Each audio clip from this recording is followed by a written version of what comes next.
All right. How's it going, guys? Been a couple of weeks. Look, long story short, just been busy with work.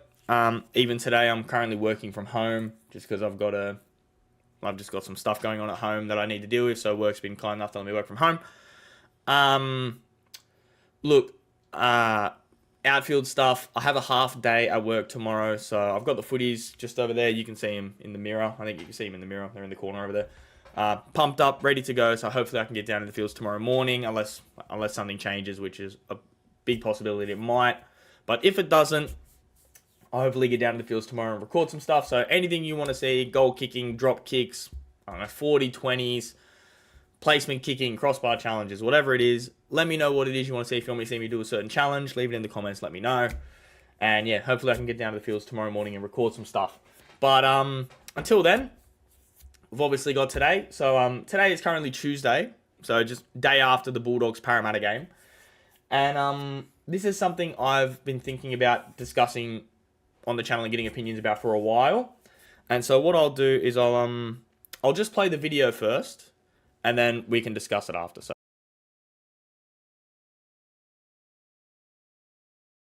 So while this rolls. Okay, so obviously Preston has gone down injured. Now, what the discussion we're going to have is about is the NRL too reactive? All right, so what we'll do, we'll quickly scroll through the video here so I can find it here. So scroll through the video real quick. So obviously, Sexton gets the ball, throws the dummy. RC, he doesn't come in on Preston, like he doesn't put a shoulder in, he just stands there, like, you know. And unfortunately, like you can see it there, Preston's ankle. I'll see if I can roll it back and show you the exact frame. Right there. All right, so unfortunately, I'm not going to keep it on the screen. But yeah, so unfortunately, right, Preston has gone over on his ankle, potential broken ankle. You know, obviously, no one wants to see that, right? But if you continue to watch the clip, like if we go back and you continue the clip, right, like the referee was happy to play it on until Burton has stopped and all the Bulldogs players... Oh, let me quickly bring it back up. Yeah, like the referee was happy for the game to play on. Like Marnie's looking for the play, all that sort of stuff. Referee was happy to play on until he sees Critter down in the background, Tracy pointing at him, Burton has stopped moving, right? And then, so initially, the referee... So I was at this game, right? So initially, the referee has just called time off. Like, just time off, like, accidental thing. And then, because... Let me put the screen back up. Because Preston's down injured, it becomes a penalty. And in my opinion, that is so stupid. Like, look, I'll bring the play back up again. Like, how many times in a game... Like, you could go to a dozen games this week. Like, you could go back and watch every game from this weekend. At some point in one of those games, you have this sequence where, because every team does this exact same backline movement play where the second rower comes up and the fullback sweeps, right? Every team does it. And 9 times out of 10, either the center or the 5'8" commits to the second rower and bumps them, right? Like just chest on chest or stuff like it is just said. Nothing crazy. He hasn't tried to whack him off the ball. He's just there to fill the gap. That's all he's there to do. That's all he's there to do. And 99% of the time, it is play on, like game plays on, nothing happens. Like you could go back into that Bulldogs game. One of the tries, like I think it was Critter's first try, the exact same thing happens. I think Preston hits that front line. I think it's Dylan Brown in that instance, like body checks him, like so makes contact with him, but then turns and chases. Right? It's not a penalty. Right? Now you could argue it's not a penalty because Crichton scored, right, and all that sort of stuff. But the reality is that sort of stuff isn't given as penalties because no one gets hurt. Right? It's just a natural part of the game. People are going to collide. Like little bumps are going to happen when players are running lines and running channels and all this sort of stuff, right? But this specific one, like the only reason it was called back as a penalty is because Preston was injured. Like if Preston didn't stay down hurt and Sexton gets tackled like he did, Sexton gets up, plays the ball, we play fifth like nothing had even happened. Like it wouldn't have even been given a second thought that Preston had bumped into RC. Or Assy, however you pronounce it. Sorry. Right? It would not have even been given a second thought. Right? So, I guess my question to you guys is the NRL too reactive when it comes to decisions based around injuries, right? And so I'll give my answer. I think the answer is yes. Straight up, I think the answer is yes. I think the NRL is far too reactive, right?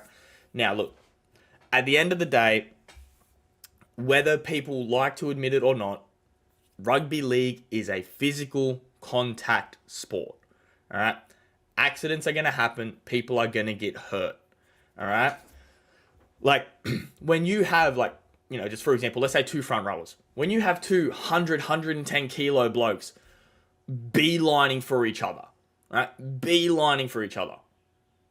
You know, there's a chance someone's going to get hurt because it's a contact sport. It's part of the game, right? So I think there's become a real issue in the NRL now where if someone goes down hurt, there has to be a penalty in some way. And there have been times this season, if you go back far enough, there have been times this season where people have been sin-binned for little stuff like this because someone's gotten hurt or they've been put on report, whatever, right? And it's just silly, right? Like, it's, you know, like I've said, it's a contact sport. You know, like, people are going to get bumped, people are going to get knocked. Like, no player, like, even I'll use as an example, even the Suwali one on Reece Walsh, all right? You know, look, Suwali, by all means, he went in there to hit Walsh. Like, he wanted to hit him. But it wasn't an intent of trying to hurt him, right? And the reason I bring that up is because no player ever goes out with the intent of hurting someone else, right? They just don't. And anyone that thinks they do is a spastic, right? It's as simple as that. Anyone that thinks players go out there on purpose to hurt each other is a spastic, all right? The way it works, the speed, like, again, I'll use the Suwali one as an example, right? So in that Origin game, Suwali, he's ducked down. He's ducked down. He can't see where Walsh is anymore. By the time, like, at the time where Suwali's ducked down, his shoulder would be hitting Reece Walsh right in the chest. Bang, right there. So his head's down. He can't see Walsh anymore. And then unfortunately, when Walsh goes to pass, Walsh slips, shoulder to the chin instead of the chest, right? Now, look, I'm not arguing that Suwali shouldn't have been sent off. At the end of the day, it was reckless because it's contact to the head. But my point is that even that situation, at the end of the day, it was an accident. Now, that is the extreme end of those accidents, which, yes, need to be punished because we do need to protect our players. But something like this one here, the Jacob Preston, where all it was is RC has slid across like he's meant to do in the defensive line because Brown has shifted in, so RC has to shift in as well to protect that space. And he's held his ground. He hasn't driven in. He hasn't tried to make a tackle. He's just held his space. Preston has made contact with him, but RC didn't engage that contact. Preston did. And unfortunately, Preston's ankle has just gotten put in the wrong spot and he's hurt it. That's just the unfortunate reality. And that's NRL, right? Unfortunately, accidents are going to happen. People are going to get hurt. So let me know what you guys think. I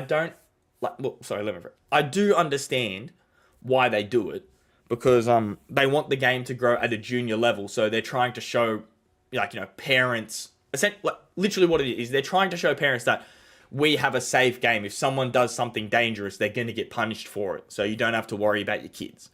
That's what it's there for, right? Like, everyone knows that's what it's there for. But, like, look, I've worked with kids playing footy and stuff like that. And some of these kids, like, they get whacked. Like, they get absolutely whacked. They just get up, play the ball, play on. Like, if the kids enjoy footy, they're going to enjoy it. It's as simple as that, right? Like, but yeah, just at the end of the day, like, it's a contact sport. Accidents are going to happen. People are going to get hurt. There doesn't have to be repercussions for every little injury that happens in the NRL, right? Like, it's just, I don't know. I think it's so, the game is just starting to go backwards now because of things like this. Like I've said the whole video. Let me fix this. It's gotten really dark all of a sudden. Man, like I've said the whole video. People are going to get hurt. right? Like, there's no intent to injure. No one goes out there with the intent to hurt someone. But at the end of the day, it is a contact sport. People running at each other. Accidents are going to happen, right? Like, what we're going to end up seeing next, I reckon, is like, let's say there's a head clash. All right? Let's say one person has to go for a HIA from the head clash. I wouldn't be surprised if in the future we're going to start seeing penalties for head clashes. Because what they'll say is, like, penalties towards the attackers for head clashes. Because what they'll say, oh, the defender should have set themselves better and aimed lower or some crap like that. Like, it's going to happen. It's going to come to that. Where, like, genuine accidents are just going to continue to get punished. And it's just, it can change the game. Like, this call right here genuinely changed the game. Like the Preston call. Bulldogs were losing, right? After all this stuff, we pinned them down there. We got a not so great kickoff. I think it was Moses, so we were able to work it out quite well. And then we scored off the back of it. Right? So, like, little things like this make a difference. They make a big difference. Like, if we don't get that penalty there, then we don't get that whole fresh set on their line to tire them out a little bit more, sort of thing, you know? Like, so those decisions, they make a big difference. But yeah, just, look, I just seeing that at the game and all that sort of stuff, and just let me know what you guys think. Do you think the NRL is far too reactive? Do you think they're not reactive enough? Do you think there's too many things that go unpunished that need to be getting punished? Like, if you do, I would love to have a discussion with you about that, because in my mind that would be insane. But yeah, let me know. Like, do you think the NRL's too reactive? Do you think the game is in a good state where it is right now with how they handle injuries and stuff like that? Yeah, let me know how you guys feel about it. Yeah, but yeah, like I said at the start, half day tomorrow, so hopefully I can get down to the fields. If you have any ideas for goal kicking challenges, drop kicking challenges, leave them in the comments for me. But yeah, look, until the next one, guys, have a good one. And yeah, take it easy.